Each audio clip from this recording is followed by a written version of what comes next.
So it isn't a surprise that the body count of fixers, handlers, and other shady characters exceed 800, as the president directed law enforcement and the DOJ to dig even deeper into the case, as our Luisa Erispe reports.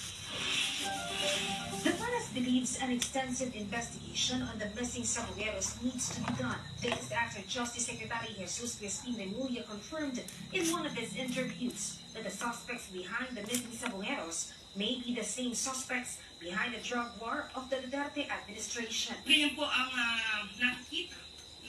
nakikita sa mga investigasyon. Mas lalo pa po dapat itong palawigin yung pag-iimbestiga dito. Dahil mukhang konektado ang mga nagawang krimen kung ito man po ay mapapatunayan. Hindi po natin sinasabi na sila na po ay guilty, pero mas gusto po ng Pangulo, iuutos po talaga niya na dapat mabigyan ng hustisya ang mga nabiktima. The Department of Justice or DOJ earlier said that they are already conducting a deeper investigation on the case and figured that the crime may be considered corporate. Aside from businessman Atong Ang and actress Gretchen Barreto, as mentioned by suspect alias Totoy, there are other individuals allegedly being linked on the case. Grabe to, corporate na corporate to. Corporate killing. Merong negosyante, merong government functionaries, iba-iba. Kasi sabi nga, ang latest namin, there was a Delta Group existing within an income bracket. Ano to may mabigat kung naging isa ko kasi ang dami talagang gusto sumakay dahil may pera. Remulla also added, aside from the initial Alpha Group, Bravo, Charlie, and Delta Group also exists. Members of these are linked to the crime and to the Isabo. Hindi lang siya Alpha Group Meron pa raw siya hanggang Delta Group Charlie Group, Delta Group, Bravo Group. Tiered lang siya according to the income stream that they all receive out of this Isabo industry. As of now, there are individuals ready to testify before the DOJ against these groups. Remulla called on other suspects to coordinate with their office before they start cracking down on each of them. Mabuting maaga pa lang, sentar sila, kasi makahanap din namin yan, makikita din namin yan. In the long run, the case is going to help all of them. This is a long drawn-out case, and the earlier they come in, the better. Sinasabi natin, lahat ng may alam dyan, magsalita na kayo, kasi nga, baka kayo naman ang aming On the investigation of the alleged involvement of a judge in the case, Remulla said he will let the Supreme Court handle the investigation on the matter. I respect the Supreme Court, and I know that they will not be any stone unturned in their quest to straighten out our justice system. Alam nila na some of the problems are there because of the way that our justice system is configured. But PCSO chairperson Felix P. Reyes released a statement after his name was dragged by alias Totoy as the so-called involved judge. Reyes denied allegations and asked Totoy to reveal specific cases he fixed for Atong Ang, and if none, he dared Totoy to rather be silent instead. Reyes is ready to cooperate with the investigation. Meanwhile, on the search operations to be done this week, the DOJ said the body of the missing Sabugueros can be used as evidence in the case. But if not found, they believe conviction is still possible if there are other pieces of evidence against the suspects and of the crime. Luisa Erispe from the National TV for a new and better Philippines. Senate President Francis Escudero is assured to retain his post as leader of the esteemed legislative chamber when Congress officially opens session on July 28th. Whether unintended or by design, Escudero's actions on the impeachment case filed by the House have won him support from the Duterte 7 bloc. A masterful stroke of politics only a shrewd and seasoned politician can muster. Our Daniel Malastas fills us in with more. When asked if the impeachment was a factor in garnering support for Senate President Gigi Escudero to remain in his position, according to Senator J.V. Ejercito, impeachment, sabi ko nga, ano man ang maging position natin dyan, we just have to go through it. No? I don't think it was a factor in choosing the Senate President. Meanwhile, Senator Ronald De La Rosa has confirmed that the so-called Duterte Bloc or Duterte 7 already committed to support the continuation of Escudero's Senate leadership, which composed of De La Rosa himself, Senators Bongo, Robin Padilla, Rodante Marcoleta, Amy Marcos, Camille Villar, and Mark Villar. De La Rosa has yet to confirm if his blockmates already signed the resolution to express support to Escudero, but he confirmed he already signed. However, he clarified that he isn't sure yet if Senator Amy Marcos already committed. His stand towards impeachment is not a factor to our decision in choosing him as Senate President. Ang pinaka-big factor dyan na nakikita ko lang talaga yung pagka-open niya, nakikinig siya. Lahat ng sides pinapakinggan niya. So yun ang nagustuhan namin ng liderato. Meanwhile, there are reports saying that Senator Bang Aquino and Senator Pico Pangilinan also supports Escudero. But how will this work with them with the Duterte Bloc, which is already known for being critical against each other? You know, in the Senate, it has been proven time and again. No? Sa umpisa lang yung political party does not really mean a lot, but especially with issues of national significance. We often, more than often than not, that we cross party lines. Hindi ko alam talaga. Hindi ko alam.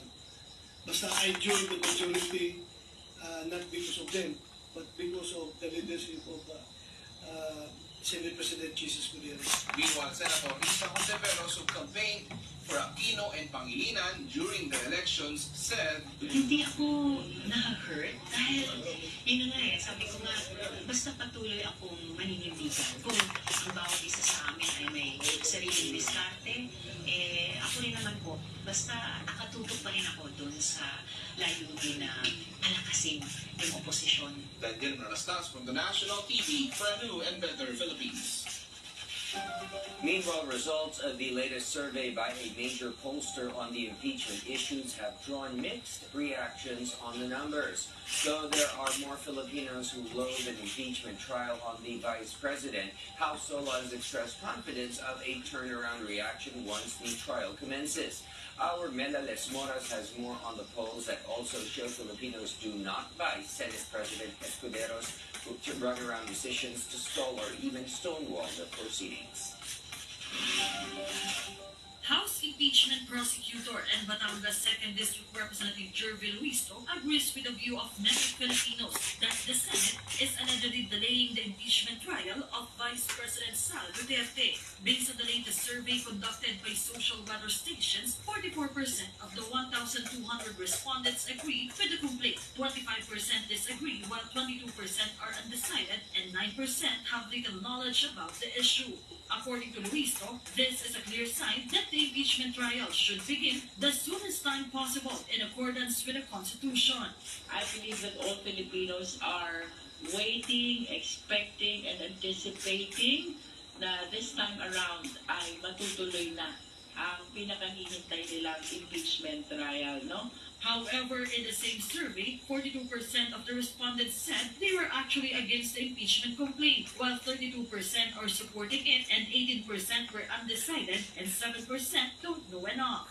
Luisto asserted that once the trial begins, she is confident that the views of some Filipinos will still change.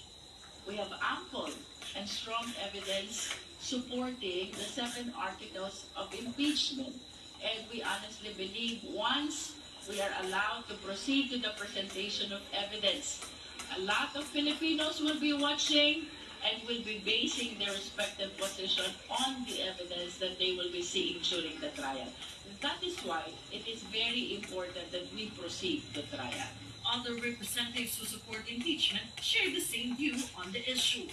Malinaw na malinaw po na talaga nagkakaroon ng delay, nagkakaroon ng dribbling, kung ano-anong mga invented technicalities at invented issues ang ginagawa nila. Nakikita yan ng taong bayan kasi ang taong bayan ay gising kapag nandyan na yung ebidensya.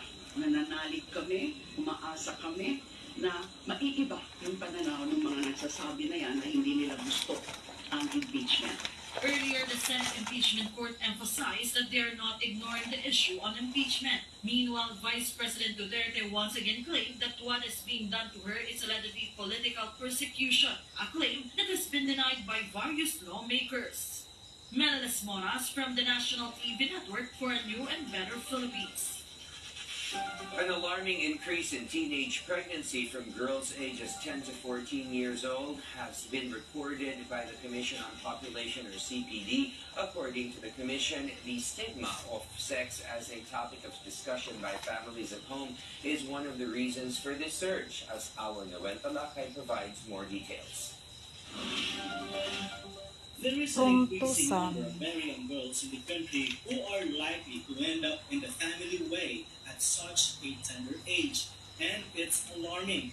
This, according to the Commission on Population and Development, or CPD, records indicate in 2019, over 2,000 girls between the ages of 10 and 14 years old gave birth, and in 2023, the number hit over 3,000. Kasi nga, 10 to 14 cases are increasing. In fact, meron pang nanganak na 9 years old or nabubis ng 8. So, nakaka-alarm ito.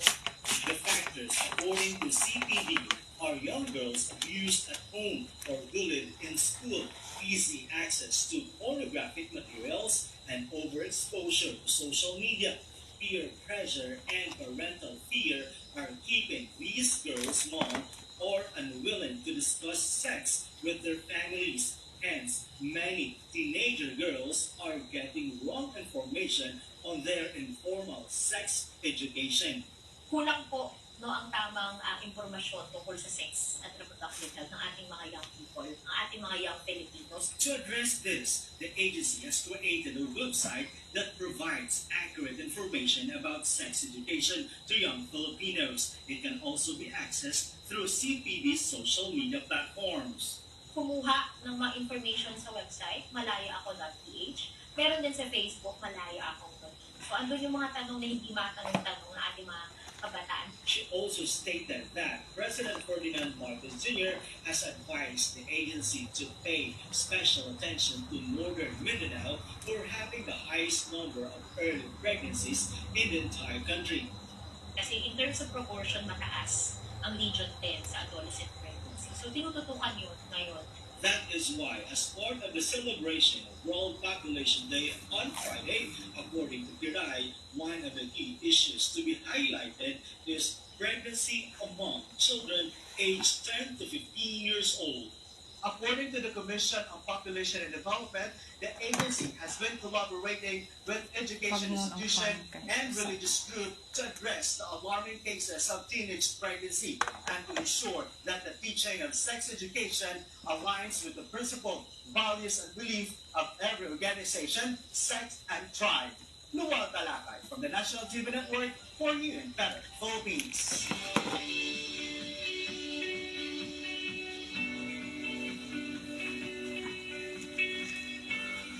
The surplus in the power supply in the zone will result to a decline in power rates in the coming months, according to the Department of Energy. Our Hardy Balbuena provides the details.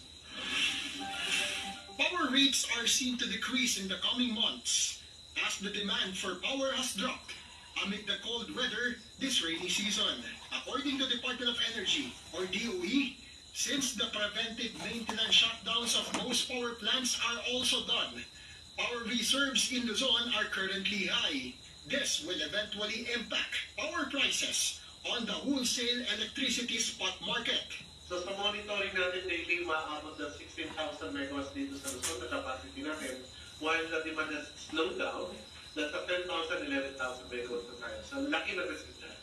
Moreover, the projects for additional energy sources such as renewable energy might also contribute to the possible decrease in rates. The Energy Department also assured preparedness for incoming typhoons and other weather disturbances, which may cause damage to power facilities. The Energy Resiliency Task Force is already activated. We already had initial meeting with the Office of the Civil Defense.